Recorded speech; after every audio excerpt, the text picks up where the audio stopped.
Estás escuchando la redcristiana.com. Conquista la mañana con Iván Van.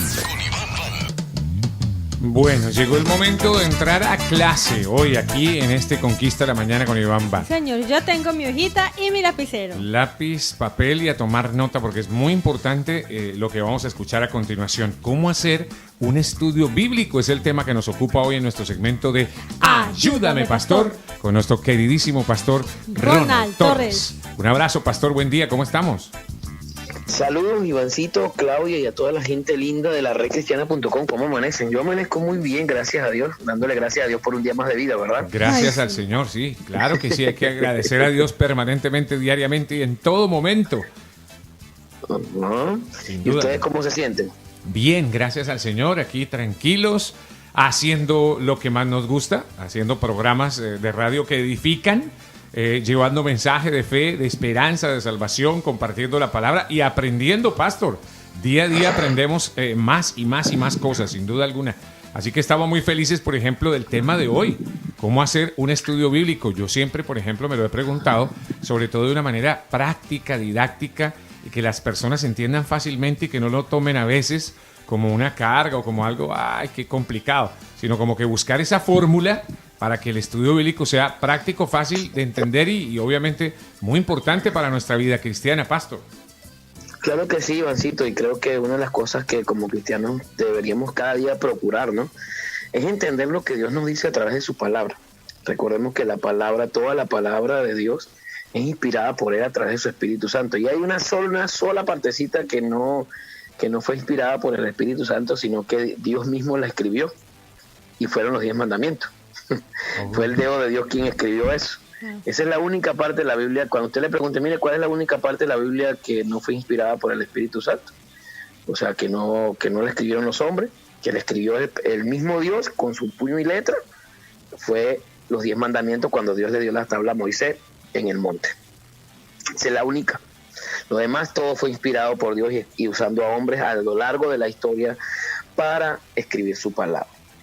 Entonces, una de las cosas para, primero, número uno, hacer un correcto estudio bíblico es interpretar correctamente las escrituras. La interpretación bíblica es un proceso racional y espiritual que busca entender a un escritor en el Antiguo Testamento o en el Nuevo Testamento inspirado, de tal manera que el mensaje de Dios pueda entenderse y aplicarse a nuestros días, los días que nosotros vivimos. Porque como tú aplicas algo que, por ejemplo, pasó hace 4,000 años, hace que lo que le pasó a Jesús hace 2,000 años. O sea, tienes que saber. Y un proceso clave fundamental es el proceso espiritual. Vamos a hablar, número uno, del proceso espiritual. El proceso espiritual es clave. Hay que definir ciertas cositas. Número uno, implica apertura hacia Dios. Tiene que haber hambre de Él, o sea, de aprender de Dios. Tiene que haber necesidad de conocer a Dios. Y número 3, tiene que tener necesidad de servirle a Dios. Porque si tú vas a leer la escritura con la intención incorrecta, pues te digo algo que no vas a aprender nada. Porque si vas a leer es para contender, o voy a buscar la palabra para ponerme a discutir con ese pastor o con esa religión que están tras, no tienen la sana doctrina. Esa no es la interpretación correcta, ¿no? Uh-huh. Ese es el proceso espiritual. El espiritual es un proceso crucial, un proceso interpretativo. Pero los motivos por los cuales los cristianos normalmente comprenden la Biblia también es un misterio, porque el Espíritu Santo que mora entre nosotros es el que nos da la interpretación. Pero en el proceso racional, porque este es el proceso racional, lo que haría un estudiante, el proceso racional es más fácil de describir. Debemos ser consecuentes, fieles al texto, no dejarnos influenciar por ningún prejuicio personal o denominacional. Cuando los pentecostales tenemos un dogma, los carismáticos tienen un dogma, los bautistas tienen un dogma, los luteranos tienen un dogma. Entonces hay ciertas cosas que usted no puede leer la palabra de Dios a través de su dogma o de su denominación. Señores amados, tenemos que abrir nuestra mente y nuestra interpretación bíblica a lo que de verdad quiere decir la Biblia y no a nuestra denominación o a nuestra organización a la cual asistimos. Todos estamos condicionados históricamente. Ninguno de nosotros es un intérprete objetivo ni neutral. Eso es importante. Nadie dice, no, es que yo sí tengo la sana doctrina, yo sí sé leer la Biblia, yo sí sé interpretar la Biblia. No, señor, usted no tiene el objetivo completo y neutral de la palabra, porque no lo tiene, porque eso no es así. Y aquí le quiero dar unos principios. Definir primero, número 1, el proceso espiritual. ¿Qué es el proceso espiritual? Tener hambre de Dios, conocerle y de verdad servirle y querer aprender de él. Número 2, el proceso racional. ¿Cuál es el proceso racional? Es el proceso consecuente de dejarnos de poder interpretar la Biblia de una manera objetiva y neutral. Y aquí le quiero regalar unos principios para hacer un estudio bíblico. Principio número 1 es observar el contexto histórico en que fue escrito cada libro de la Biblia y la situación histórica particular de su autoría. El autor original tuvo un propósito cuando escribió ese mensaje. Es verdad, fue inspirado por el Espíritu Santo, pero tuvo un propósito, un mensaje a comunicar. El texto no puede significar para nosotros algo que nunca significó para el autor. Y eso es bien importante, amado. Nosotros no podemos sacar un texto fuera de contexto para aplicarlo a nuestra conveniencia o a lo que nosotros y quiero hacer un paréntesis aquí rapidito, ¿no? Cuando los hombres dicen, es que la palabra dice que la mujer tiene que sujetarse, que el amor todo lo puede, que el amor todo lo soporta, así lo dice con la carta de Corintios 13. Sí, 1 Corintios 13 dice que el amor todo lo puede, todo lo soporta, pero el amor no va a soportar abusos, no va a soportar falta de respetos, no va a soportar maltratos. No, eso no es amor. Perdónenme. Y para que una mujer se sujete a un hombre, ese hombre tiene que reflejar el carácter de Cristo en su vida para que esa mujer lo respete. Tú no puedes pedir respeto y sujeción a alguien al cual tú no respetas. Primero y principal, cuando un hombre no respeta a Dios, porque ¿quién es la cabeza del hombre? Cristo. Y la cabeza de la mujer es el hombre. Pero muchos hombres quieren ser cabeza y no dar la posición que la mujer se merece. Que demandan respeto, pero ellos no respetan. Entonces, no puedes sujetarte a alguien quiero que me entiendan el contexto, ¿no? No quiero decir, no, que el pastor ahora está diciendo, no. Usted para pedir sujeción, para pedir respeto, usted tiene que dar estar ese sujeto respeto a Dios y estar sujeto a Dios. Claro. Y ese es el principio número 1. El texto nunca puede significar para nosotros lo que nunca se significó para el autor. Su intención y nuestras necesidades históricas o emocionales o culturales o denominacional es la clave. O sea, el texto no puede significar para nosotros algo que, bueno, vamos a adaptarlo ahora. No, tenemos que ir a ver verdaderamente qué fue lo que el autor quiso decir. Por ejemplo, el libro de la Torá, que le escribió Moisés, Génesis, Éxodo, Génesis, Éxodo, Levítico, Número y Deuteronomio, los 5 primeros libros de la Biblia, la Torá. Ese fue los escritos de Moisés. ¿Qué quiso decir Moisés en cada libro histórico que escribió? ¿Qué quiso relatar Moisés? ¿Amén? Este significado único puede tener muchas aplicaciones posibles para distintas culturas y circunstancias, las cuales deben ser conectadas con la verdad central del autor original. Y eso es importante. ¿Quién escribió el libro? ¿Qué estaba pasando en ese momento? ¿Por qué Moisés? Cuando vemos los salmos se parecen mucho a nosotros, por eso yo siempre leo un salmo en la mañana, me encanta, porque los salmos es el alma de David, dejar ahí. Alma mía, alaba a Jehová, Señor, tú eres mi pastor y nada me faltará, aunque ande en valle de sombra de muerte, no temeré. O sea, David estaba pasando por un momento de agonía, por un momento triste, y ese es un principio. No podemos sacar el texto fuera del contexto. El autor tú no puedes adaptar al texto a tu cultura, sino que ir de verdaderamente lo que el autor quiso decir. Principio número 2, segundo principio, es identificar la unidad literaria que estás leyendo. Cada libro bíblico es un documento unificado. Los intérpretes no tienen el derecho de aislar un aspecto de la verdad y excluir los demás. Por lo tanto, debemos esforzarnos por entender el propósito del libro bíblico entero antes de interpretar la unidad literaria individual. Por ejemplo, usted no puede interpretar un solo versículo y decir, pero es que ya Dios me habló. No. En esto yo le decía a alguien, ¿quieres saber qué dice ese versículo? Lee el primer versículo de arriba y lee el que le continúa abajo. Y verás lo que quiso decir el versículo del medio. Esa es una clave fácil de entender a un versículo. Y lee diferentes versiones bíblicas, no te quedes con una sola. Puedo recomendar algunas, ahorita las voy a recomendar cuáles versiones yo recomiendo para que usted haga un buen estudio bíblico y una buena interpretación de la Biblia. No puede significar algo distinto de la unidad de su totalidad, sino que la interpretación a nivel de párrafo o a nivel de oración o enunciado o frase es clave para seguir el significado del autor bíblico, de lo que quiso decir el autor. Ese es el principio número 2. Identificar qué estás leyendo. Las unidades literarias se basan en unidades narrativas, unidades poéticas, unidades históricas. Entonces tiene unidades, por ejemplo, cuando vemos el Nuevo Testamento, está lleno muchas de cartas. Las unidades literarias son cartas que escribió el apóstol Pablo.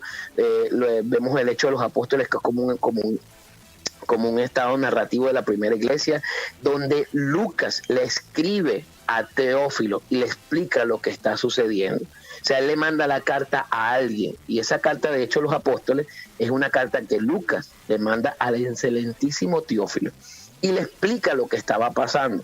Entonces nosotros no podemos interpretar un libro de la Biblia sin saber quién era el destinatario, sin saber quién lo estaba escribiendo, por qué lo estaba escribiendo y qué de verdad, verdaderamente qué quiso decir. Muchas de las cartas que nosotros vemos de Pablo a los Corintios, a los Efesios, eran cartas a las iglesias que él mentoreaba, que él pastoreaba. Entonces, recordemos también que la Biblia está escrita, la mayoría de la Biblia está escrita en griego y alguna parte en hebreo, pero también y está traducida, o sea que ya nosotros tenemos una traducción de la Biblia de ese lenguaje. Pastor, ¿y cuál es la Biblia verdadera? ¿Cuál Biblia tengo que buscar? Bueno, le recomiendo varias versiones bíblicas. Número 1 está el texto griego de la Sociedad Bíblica. En su cuarta edición revisada es una buena Biblia para interpretar. Número 2, le recomiendo la Biblia de las Américas. Es una traducción palabra por palabra, siguiendo los manuscritos griegos más antiguos. Los comentarios de cada versículo por versículo se encuentran ahí y hacen las divisiones en párrafos y es una buena versión de la Biblia. Número 3, le recomiendo también la Biblia Reina Valera 1960. Es una traducción literal, palabra por palabra, trazada de cada manuscrito griego conocido en el ámbito de divisiones de párrafos con largas estrofas, y ahí vemos, la Reina Valera es una traducción casi que muy original del griego. Número 4, le recomiendo también la nueva versión internacional, la Biblia NBI, que es una traducción dinámica, equivalente, publicada por la Sociedad Bíblica, anteriormente por la Sociedad Bíblica Internacional, que intenta una traducción para el lector moderno, para lo que nosotros vemos. De hecho, cuando hay mucha gente que no entiende la Biblia, cómprese una NBI, una nueva versión internacional, va a entender un poco más. Y por último, le recomiendo la Biblia Jerusalén Latinoamérica.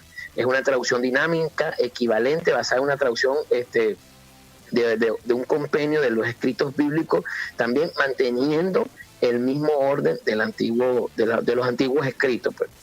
Ese es el segundo principio. Segundo principio, identifique la unidad literaria y lea varias versiones bíblicas. Tercer principio. El tercer principio es leer la Biblia en traducciones, como dije, diferentes para captar el rango del significado más amplio posible. En el campo, si se puede decir, en el campo de historia que estás leyendo, buscar diccionarios. Ahorita tenemos, Iván y Claudia, tenemos Google, ¿no? Y cualquier palabra que usted busque en hebreo, en griego, usted la puede traducir. Sí. Y ahorita, por ejemplo, hay una palabra que a mí me hizo cortocircuito en la cabeza cuando la escuché, porque yo la había escuchado tanto, no sé si han escuchado la palabra shalom. Sí. Shalom, ¿no? Shalom es paz. Shalom es paz, ¿no? Pero cuando tú traduces al griego y al hebreo esa palabra, la verdad, shalom lo que significa es tener autoridad en medio del caos. Y esa es la verdadera paz. La paz no es ausencia de problemas, no, es tener la autoridad en medio del caos. O sea que cuando un judío le dice al otro judío, shalom, es cómo estás manejando tú la autoridad en medio del caos que te está pasando ahora. Wow, eso me dejó a mí. Fuerte. Y nosotros podemos decir shalom, shalom, aunque no seamos judíos. Eso me dejó a mí impactado porque dije, wow, entonces, y porque eso fue una clase de Pentateuco, Yo estaba viendo Pentateuco en el Instituto Bíblico, y esa palabra cuando la profesora la tradujo y cuando la profesora se fue al original hebreo, me impactó mucho. Dije, wow, es tener autoridad en medio del caos. Y es verdad, no dejarte que el caos sucumba a tu vida. Y ese es el tercer principio, es leer varias traducciones y entender, ¿verdad? Cuarto principio es observar los autores originales, inspirados, los que decidieron de verdad, los que Dios usó, porque hay historia narrativa, como dije, drama histórico, poesía, profecía, evangelio. Por ejemplo, el libro de Cantar de Cantares es una poesía, donde un amado le expresa su amor a su amada, o amada mía, y ahí vemos que es como una poesía. Entonces, cuando usted ve, si usted aplica esos cuatro principios, y lo repaso rapidito. Número 1, observar el contexto histórico en que fue escrito cada libro de la Biblia, y es importante observar lo que el autor original quiso decir y quiso comunicar en ese mensaje. Número 2, identificar qué unidades literarias está usted leyendo. Cada libro bíblico es un documento unificado, o sea, está empatado, o sea, tiene un contexto. Por ejemplo, Isaías 53 habla expresa ahí la muerte de Jesús, pero lo vemos después en el Nuevo Testamento expresado, y también vemos en Salmo lo mismo. Número 3, el tercer principio es: use varias traducciones bíblicas, use muchas traducciones bíblicas, diccionario, busque de verdad qué significa esa palabra en el hebreo y en el griego. Y número 4, ver el contexto histórico, y como dice cada libro, si es narrativo, si es histórico, si es poético, si es profético, si es un evangelio, si es una carta, si es una revelación. El libro de Apocalipsis es el libro de revelaciones. Por ejemplo, yo estoy ahorita estudiando la carta de los romanos con mis discípulos, y nos ha ido tan bello estudiar la carta de los romanos, porque una de las cosas que es una carta que Pablo le manda a la iglesia en Roma, que estaba constituida tanto por judíos como por gentiles, y hemos entendido muchas cosas que a la verdad en el domingo en la iglesia como pastor no lo puede explicar, pero esos son tips básicos para estudiar la Biblia. Si usted quiere aprender, y obviamente que usted tenga también como que alguien que lo guíe, que lo mentoree, le diga, oye, mira, no entiendo esto, ¿me puedes explicar? O buscar ayuda. Hay muchos libros también, de hecho les recomiendo en YouTube. Hay muchos buenos pastores, como el pastor Armando Alducci, que da muchos estudios de la Biblia. Él da muchos buenos estudios. Está también el pastor John Piper, es un pastor norteamericano, pero también da buenos estudios bíblicos. Está el pastor Charles Stanley, también es muy, muy pegado a la palabra, da buenos estudios bíblicos. Y usted puede encontrar muchos estudios bíblicos, muchos seminarios online para usted estudiar la palabra de Dios, si de verdad usted quiere aprender y conocer más al Dios que le sirve, y no quedarse. Yo siempre le digo a la gente, no se quede con lo que yo le digo el domingo aquí, lea su Biblia, porque dice la palabra, conocerá la verdad, y la verdad os hará libre. Entonces, mientras usted y yo conocemos más la verdad, más nos acercamos a Dios. No voy a conocer la verdad, no quiero conocer la verdad para ir a contender. Mire, pastor, de esta iglesia está mal, este pastor está mal, este pastor está predicando falsa doctrina. Mire, pastor, no, yo no estoy leyendo la Biblia para eso. Yo estoy leyendo la Biblia para enriquecer mi espíritu y mi relación con el Creador, mi relación con Jesús, mi relación con el Espíritu Santo. Para eso leo la palabra.